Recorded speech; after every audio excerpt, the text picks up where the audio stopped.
But has it ever occurred to you, Wally, that the process that creates this boredom that we see in the world now may very well be a self-perpetuating, unconscious form of brainwashing created by a world totalitarian government based on money, and that all of this is much more dangerous than one thinks, and it's not just a question of individual survival, Wally, but that somebody who's bored is asleep, and somebody who's asleep will not say no?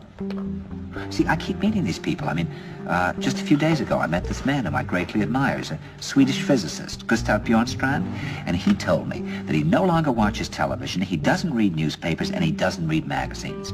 He's completely cut them out of his life because he really does feel that we're living in some kind of Orwellian nightmare now, and that everything that you hear now contributes to turning you into a robot.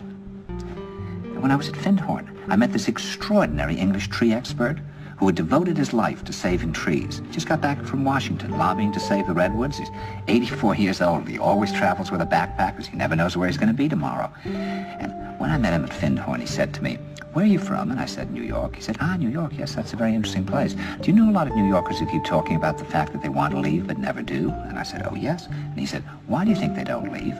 I gave him different banal theories. He said, "Oh, I don't think it's that way at all."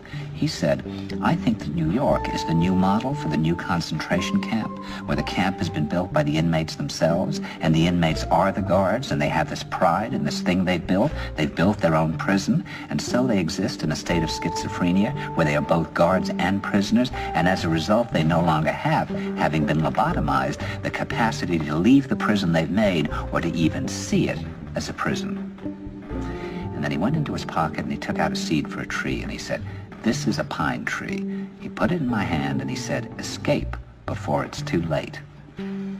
See, actually for 2 or 3 years now, Chiquita and I have had this very unpleasant feeling that we really should get out. And we really feel like Jews in Germany in the late 30s. Get out of here. Of course, the problem is where to go, because it seems quite obvious that the whole world is going in the same direction.